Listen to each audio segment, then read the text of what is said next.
Hello guys, welcome to my new vlog. तर आत्ताच आली बघा मी होळी पूजन करून. कुंकू बघू शकता तुम्ही. तर होळी पूजायला गेली होती मी. याच्या आधी एक व्हिडिओ काढला होता, त्याच्यात मी सांगितलं होतं की मी स्टॉल लावणार आहे. पण तो व्हिडिओ आता मी काही पोस्ट नाही करणार, आता हा दुसरा बनवते. तर स्टॉल लावायचा होता, पण मग माझी दीदी म्हणत होती की होळी आहे, सणाचा स्टॉल काही लावू नको तू, आणि नैवेद्य वगैरे बनव आणि होळी पूजनसाठी जा. म्हणून मग मी सगळं जे घाईघाईमध्ये जे झालं ते मी केलं. आणि घरमालकीण मावशींनी जे सांगितलं की असं असं बनवायचं आहे, म्हणजे जे सामान घ्यायचं होतं सोबत, तसं हरभरे सांगितले होते त्यांनी मला. ते नैवेद्यासाठी खोबरं वगैरे अशा गोष्टी घेतल्या आणि आता पूजा करून आली. इतकी आस लागत होती अक्षरशः तुम्हाला सांगते मी, पूर्ण भाजल्यासारखं वाटत होतं. आम्ही लांबूनच पूजा केली आणि मी आत्ता घरी आले. दीपक आता 9 वाजतील. दीपक पण आता घरी येत आहे. तुम्हाला दाखवते माझा पसारा. आणि पूजेचं ताट बघा आधी माझं हे असं.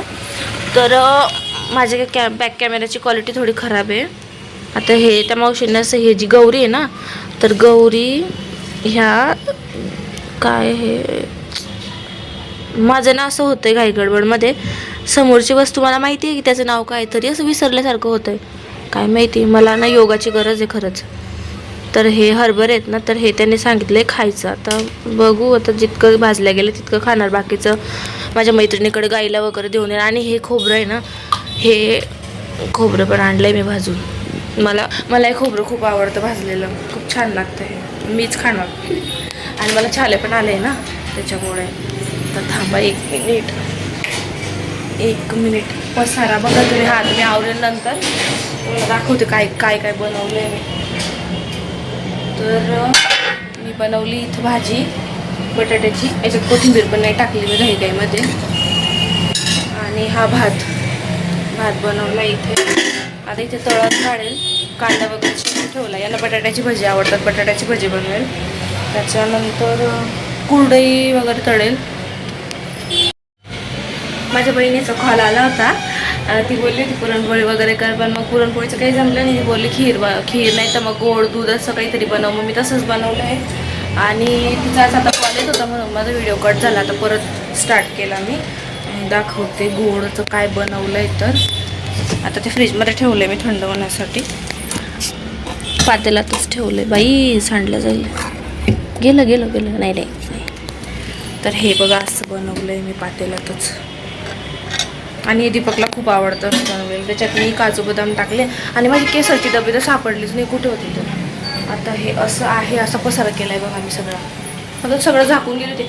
एक चपाती लाटली आणि लगेच गेली. आता बनवते चपात्या. कांदा पण चिरून ठेवला आहे, भजी बनवायची आहे. आणि कुरडई मला खूप आवडते, असं मसाल्या भाजीसोबत कुरडई. तर आईंनी, माझ्या सासूबाईंनी कुरड्या पण दिलेल्या आहे, तर कुरडई वगैरे तळते आता छान. तर ऐन वेळेवर असा माझा प्लॅन सगळा चेंज झाला, म्हणून अशी घाई झाली माझी सगळी. माझा आवाज खूप छोटा आहे. माझा आवाज तुमच्यापर्यंत पोहोचतोय की नाही मला नाही माहीत, खूप छोटा आहे. मी भाजीवाल्याला 4 वेळा विचारते काय पावशेर आहे भाजी, कशी दिली, म्हणजे कशी दिली कोथिंबीर वगैरे, असं जे काय असेल ते. तर तुम्हाला किस्सा सांगते. यांना आधी वाटायचं की मी खोटं सांगते, पण जेव्हा हे माझ्यासोबत भाजी घ्यायला आले होते, म्हणजे कधी कधी येतात ते, तेव्हा त्यांनी बघितलं की खरंच भाजीवाला हिच्याकडे बघत नाही. आणि हेच खरं आहे, माझा आवाज छोटा आहे त्याच्यामुळे असं होतं. तर हे झाकते इथे होते. आता ते येतील, तुम्हाला दाखवायचं होतं ते, म्हणून मी एक व्हिडिओ घेतला. आणि बघा आले ना, मी तुम्हाला दाखवते. आले ना, पर्स इथे, आत्ता पाणी पिले. पर्स इथे, ओढणी इथे, काहीच नाही. मला चेहरा पण धुवायला वेळ मिळाला नाही, इतकी घाई झाली. आणि त्यात काहींच्या अपेक्षा वेगळ्याच असतात. तर ठीक आहे, असं होतं व्लॉगचा. आता पुढचं काही मी रेकॉर्ड करत नाही, कारण मला खूप कंटाळा आला आहे. मोबाईलला चार्जिंग पण नाही आहे. आणि माझा आवाज मोठा होण्यासाठी काही असेल योगा वगैरे काही तर सांगा, नक्कीच मी ट्राय करेल. आणि इतकं करून पण जर कोणी खुश होत नसेल ना, तर बापरे. पण माझा नवरा खूप खुश होतो मी असं काही बनवलं सगळं त्याच्यासाठी. म्हणजे जे मी काही बनवते त्याला सगळ्या गोष्टी खूप आवडतात. आता म्हटले येतोय मी, आता येतील ते.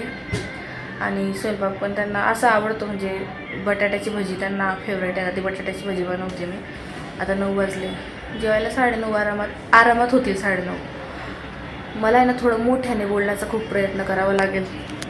तुम्हाला सांगते, मला पिंपल झाला इथे, पण याच्याकडे लक्ष द्यायला पण वेळ नाही आहे. मी सोडून दिलं आहे आता निसर्गावर.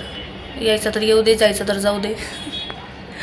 आता उद्याच्या दिवशी ब्रेक आहे थोडासा, म्हणजे शॉप बंद आहे ना, तर मग तेव्हा लावते चेहऱ्याला काहीतरी आणि केसांना पण लावते काहीतरी. चलो बाय बाय. फायनली हा व्लॉग इथे एंड करते. भेटूया नेक्स्ट व्लॉगमध्ये. तुम्हाला हा व्लॉग कसा वाटला मला कमेंट करून सांगा, आणि तुमची पण अशीच घाई होते का माझ्यासारखी ते पण सांगा मला प्लीज. चलो बाय बाय.